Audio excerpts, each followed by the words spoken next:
Namaste. We now begin the set of practices and rituals in the Stri Dharma Paddhatih. These are called Ahnika Dharma, which means the daily observances in the life of women as per the Dharma Shastras. The very first chapter related to Ahnika Dharma has to do with the correct way of waking up. In the Stri Dharma Paddhatih, this comes as chapter 4, titled Prabodhanam. Under this chapter, we will understand three important aspects of waking up correctly. The very first is a verse which says that women have to wake up before their husband and go to sleep after their husband. We will try to understand why this is stated. Then the next set of verses is about what is Brahma Muhurtam. What should we do after waking up at Brahma Muhurtam, and what is the dosha or the problem incurred if we fail to do so? Finally, we will look at what the Shastras say are the auspicious and inauspicious lakshanas or signs that we may see in the morning and what they really mean. We will begin by looking at each of the verses in Sanskritam, and then we will try to understand why the Shastras have stated this. The first verse, Striya Bhartru Prabodhat Purvameva Prabodhavyam Tathacha Yajnavalkyaha Supte Paschacha Ya Shete Purvameva Prabudhyate Nanyam Kamayate Chitte Sa Vigneya Pativrata. This means women should wake up even before their husbands. Yajnavalkya says that the woman who goes to sleep after her husband wakes up before her husband and has no desire for any other man in her mind is known to be a pativrata.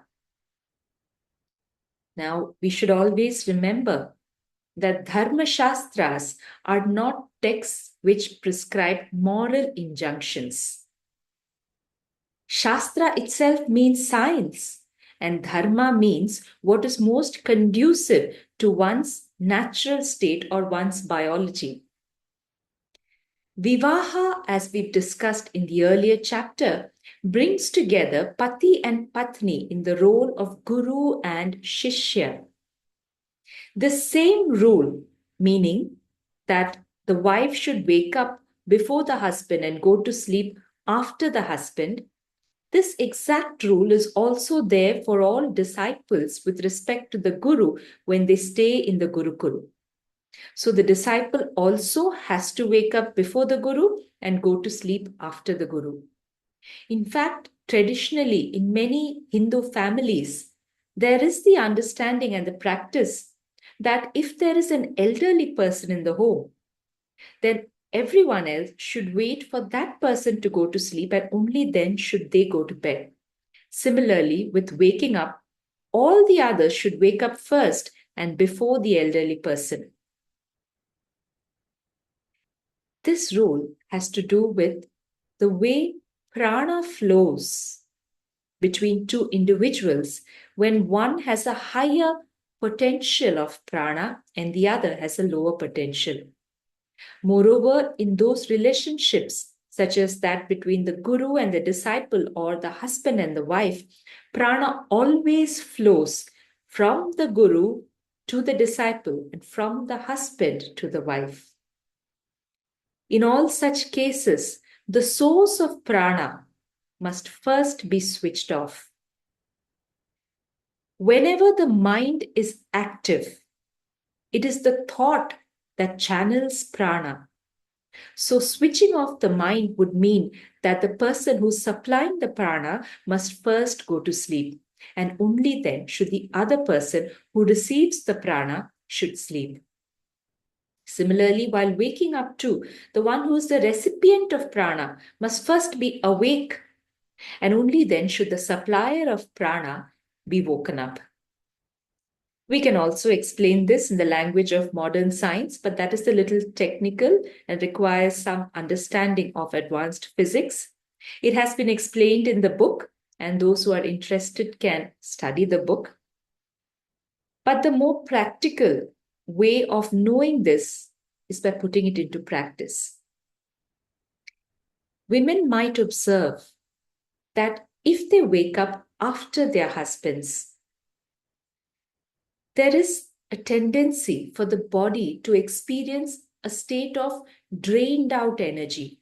This could also manifest in lethargy and difficulty in carrying out day-to-day tasks.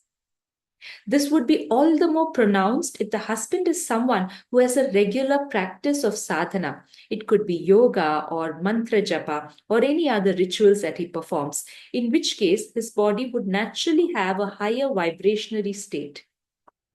In all such cases, women must take care to be awake before the husband. And over a period of time, this practice will reset the natural prana in her body, and she would not feel lazy or lethargic. This can only be known through direct experience, and one must try to understand it in that manner. Once there is a practical experience of a phenomena, then when we read the theory, especially in the language of modern science, it will begin to make sense. Now let's look at the second verse, which is about Brahma Muhurtam. The Shastras say, Prabhutya cha devata dhyanam kartavyam, tatha cha smrityantare, shodha vibhajya rajanim chara mamshe prabodhitaha, patnya saha harim dhyatva dharma martha cha chintayediti. Which means, after waking up, devata dhyanam, meditation on the divine, has to be done. In another smriti, it is mentioned being woken up by the wife in the last part of the night, which is divided into 6 parts. One has to meditate upon Hari, God, with her and think about dharma and artha, which means religious merit and acquiring of wealth. Here, the Shastras are saying that the woman has to wake up her husband in the last part of the 6th part of night. This is a reference to the way the day and night were divided in the Shastras. One way of doing it is as per the Ghatika or the Nadika system. Here, one Ghatika or one Nadika is a measure equal to 24 minutes in today's calculation. So if we consider sunrise to be at 6 a.m. and sunset at 6 p.m., then day and night is divided into 6 parts. In such a case, each part, each such division would comprise 2 hours as we know it today. That would be around 5 ghatikas. In this division of 6 parts between 6 p.m. to 6 a.m., the last part of the 6th part, as mentioned in the Stri Dharma Paddhatih, will bring us to the time between 4 a.m. and 6 a.m. According to Stri Dharma, this is the time when women should wake up and then wake their husbands up. This is the time which we can refer to as Brahma Muhurtam. If this entire calculation is confusing, Mahaperiyava has suggested a simple way, that is, know the time of sunrise in your region, and about 80 minutes before sunrise, you can consider as Brahma Muhurtam. The Shastras have said that upon waking up at Brahma Muhurtam, the Dampati, the husband and the wife, should first do Devata Dhyanam. They must sit in meditation and visualize their Ishta Devata. Then they must think and set the intentions for the day. The intentions should include the religious activity as well as whatever they need to do for acquiring wealth, dharma and artha. If you look at modern science and what it teaches, there is a very similar understanding. When we first wake up, the brain goes from delta waves to theta waves. When we are in that sort of a sleepy, semi-sleepy, dreamy state. That's when there are theta waves in the brain. And this is said to be the ideal time to set intentions for the day, to ideate, to visualize.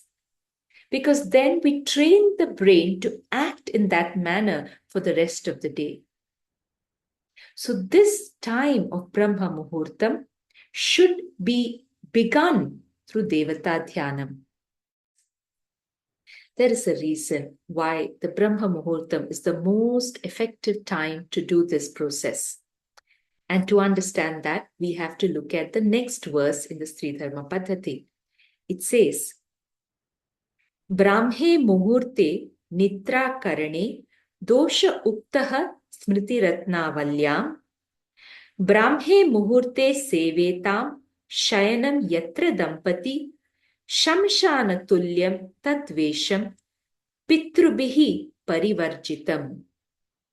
Which means, Smriti Ratnavali says that sleeping in Brahma Muhurtam creates dosha, problems.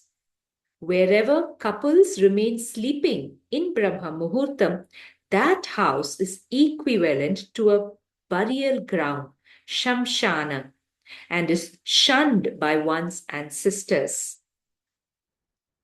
This is a very important statement that the Shastras are bringing to our notice to make us understand what could happen if we don't wake up at Brahma Muhurtam and invoke the blessings of Devatas and Pitrus, ancestors. Brahma Muhurtam is a time when there are certain changes that occur in the macrocosm, our environment, and also in the microcosm, our body. At such a time, if we can intelligently sync up the two, then we can access the dimensions of the Devatas and Pitrus more easily. The time of Brahma Muhurtam, we also call it as the Twilight Hour, Sandhya Kala, or technically this is known as the Blue Hour. If you observe the color of the sky at this time, about 1.5 to 2 hours before sunrise, you will see that there is a peculiar dark blue shade. It may have tints of violet or purple also. This blue is different from the blue of the daytime after sunrise, which is a clear light blue. This blue of the blue hour corresponds to the highest frequency of vibration if you look at the colors of the visible light, the Vipure. So in the environment, there is a natural state where there is the highest frequency of vibration. Consequently, those beings such as Pitrus and Devatas who correspond to those frequencies of vibration are able to enter our dimension, our loka, more easily. Within the body, the time of around 3 a.m., between 3 and 3:30 a.m., the pineal gland is most active. Some people who are spiritually sensitive through sadhana will naturally wake up between 3 and 3:30 a.m. And that is why those sadhaks refer to that hour as Brahma Muhurtam. This is because there is a shift in the brain activity at that time. The pineal gland is closely governed by the activity of the Sahasrara chakra at the top of the head. And for the human to be able to make offerings to Pitrus or Devatas, this connection must be active.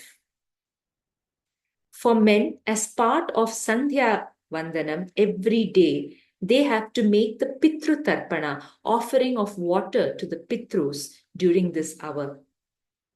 Even for the Shudra Varna, they have to make an offering of Tarpana to their ancestors, and it is best done during this time because without much effort, the subtle channels in the body are open and the environment also, the Pitrus and Devatas are able to more easily reach us and offer their blessings. The Shastra says, if we fail to do so, and if we remain asleep during this crucial period of Brahma Muhurtam, that is when we don't receive the blessings of Pitrus. It may also incur the anger of Pitrus.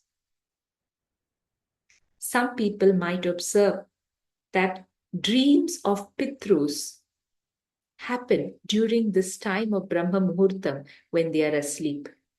It is not only disrespectful to the Pitrus, but also in the absence of the blessings of the Devatas and Pitrus, which raise the auspicious vibrations in the home.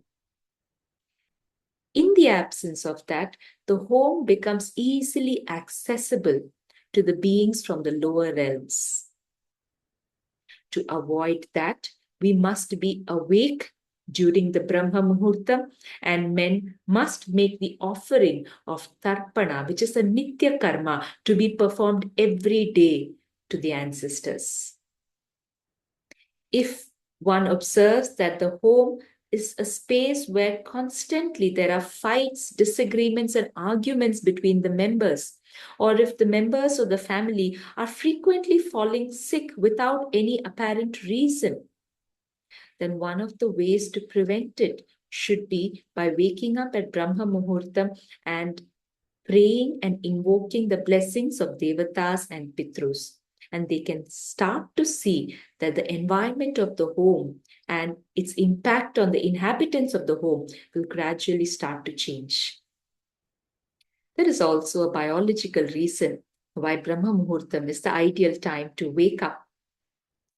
In Ayurveda, there is the understanding that different organs are active at different times of the day. So the time between 4 a.m. to 6 a.m. is the time when the descending colon and the bladder is most active.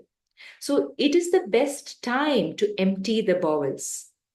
People who are in this habit of waking up at this hour and doing their morning ablutions will find that without the external help of tea, coffee, or other addictive substances, one is easily able to clear the system. And this is the healthy way of being. When we come into this way of waking up, we sync up with the natural rhythms of nature, the circadian rhythms, and we can prevent a lot of lifestyle diseases by following this pattern of waking up. Any new habit, in order to implement it and to see its result, the Shastras say that we must follow it for a minimum period of 1 mandala.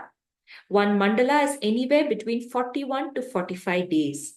So if you want to know the actual impact of following these practices, then take a sankalp, seek the help of the Devatas and the Pitrus, and follow this practice for a minimum period of 45 days. And then you will begin to see that the change it makes in both the subtle vibrations as well as the biological functioning of the body. And that is the way to understand the Shastras. Now we will come to the last set of verses on waking up. And this has to do with seeing auspicious or inauspicious things in the morning and what it really means. The Stri Dharma says, Prabodhanantaram darshaniyanya darshaniyani cha darshayati katyayanaha shrotriyam subhagam gamcha अग्निमग्निचितं तथा प्रातरुत्थाय यः पश्ये दापत भयः स प्रमुच्यते, which means Katyayana states that which is to be seen and not to be seen after waking up. One who sees a Shrotriya, that is one who is learned in the Vedas, a Subhaga, a person who is enjoying the merits of good karma in life, a cow, Agni, or one who performs Agni Kriya after waking up will be free from the adversities and the fear of adversities. Dapad Bhayaha. The next verse says, Papishtham Durbhagam Marthyam Nagna Mutkrita Nasikam Prataruthaya Yaha Pashyet Tat Kale Rupa Lakshanam. If one sees a papishtha, that is, one who performs bad actions or causes trouble for others, or even a criminal, a daurbhagi, that is, a person who is going through the merits of bad karma in life, a martya, a dead body, or one who is naked, nagna, or one who has a cut nose. In the earlier days, chopping the nose was a punishment for some crime such as adultery. If a person sees any of these after waking up, it is an indication of the arrival of Kali. Kali means misfortune or strife. Now, this does not mean that one must curse or run away from the inauspicious people who they may see first thing in the morning. Instead, we must understand that whoever we see is just a reflection of the vibrations that we are ourselves carrying. So if we see good people and auspicious things, it means that we are carrying those auspicious vibrations in us already, because it is not possible to attract things that are different from our own vibration. Whereas if we see any of those things categorized as inauspicious, then we must recognize that for some reason, maybe due to our prarabdha karma or something else, we happen to carry these vibrations. So instead of panicking or cursing those who we have seen, we must consciously make the effort to change our vibrations and bring in more auspiciousness. This can be done by going to a temple, by doing namajapa, or by doing any acts of dana, or reading any religious text even. So this is the way to understand. What we see is a projection of our own vibrations and what we are carrying. And by recognizing this, we can take measures to come into the auspicious state. So this is the very first chapter on Ahnika Dharma.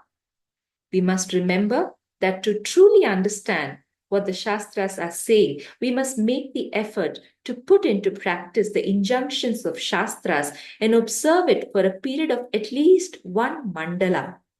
After having an experience, when we read the science, it will begin to make sense. Shri Matre Namaha.